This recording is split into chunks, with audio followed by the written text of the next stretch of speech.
House here from Triple Crown Review, and today I want to talk about the best way to pack your pack. More specifically, I want to talk about what I call the 3-bag system, or what I think is the easiest, most efficient, most effective way to pack your bag. In fact, this method is so effective that the bag literally just packs itself.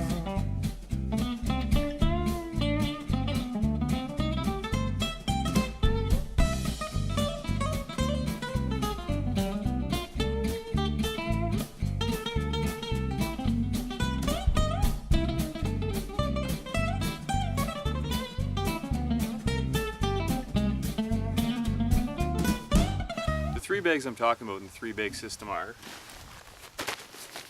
your clothing bag, sleeping bag, and your food bag.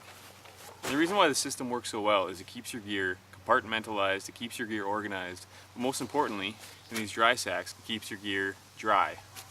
By far the most important thing you want to keep dry is your sleeping bag. I mean, not only is it kind of annoying to be slipping into a wet sleeping bag at the end of the day, it actually could be pretty dangerous. You know, if the temperatures drop too low, you don't want to get to a wet sleeping bag at the end of the night because you're going to have trouble staying warm and you start to risk things like hypothermia and everything else like that.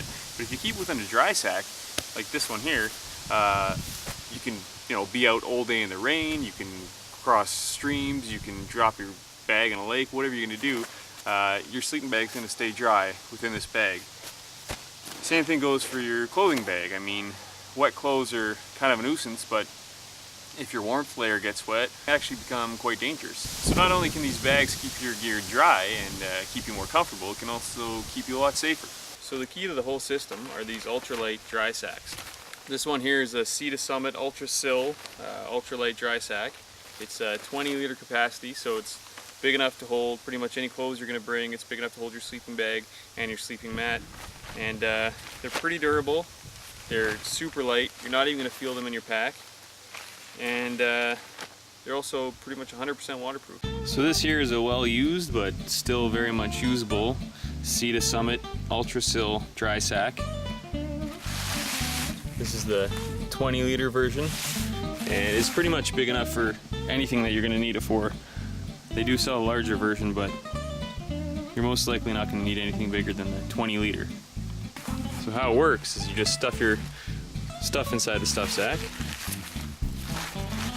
You squeeze out all the air, roll this down,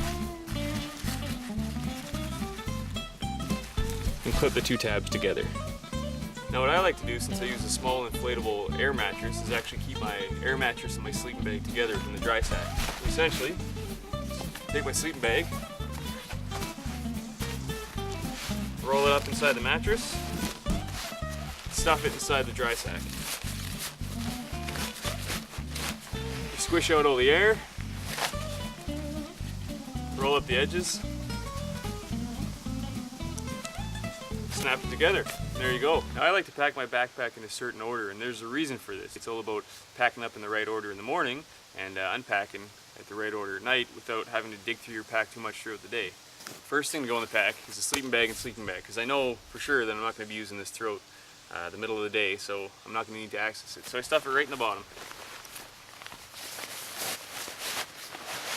Next up is my tent. Again, this is something I'm probably not going to have to use in the middle of the day, so it can go right at the bottom. This is an MSR Hubba. I'll probably talk about this tent, which I love, in another video. Anyways, this goes in next.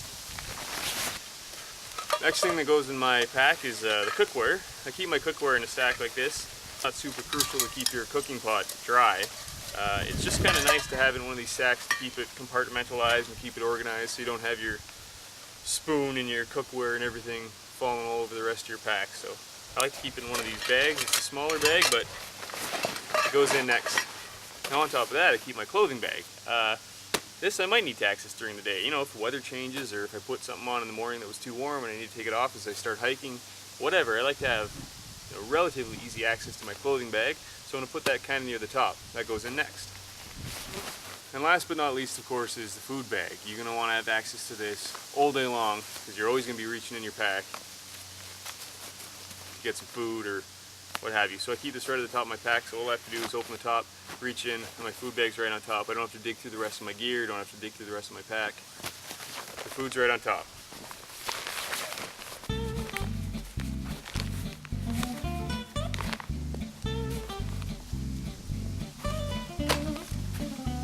there you go.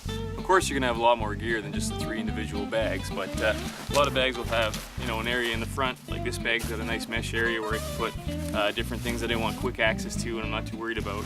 A lot of bags will also have a pocket on top. This one doesn't, so again, it's got to work for your bag, for your system, but I have found always that keeping your gear clean and organized and dry in dry sacks, separated into individual dry sacks, it helps you keep your gear clean and organized, especially on really long distance trips when, you know, things can really get out of hand. So I like the 3-bag system, really works for me, but I'd love to know what works for you, so why don't you let me know. That's pretty much all I have for today, so thanks again for watching. I'm Lighthouse from Triple Crown Review, and I'll see you guys all again.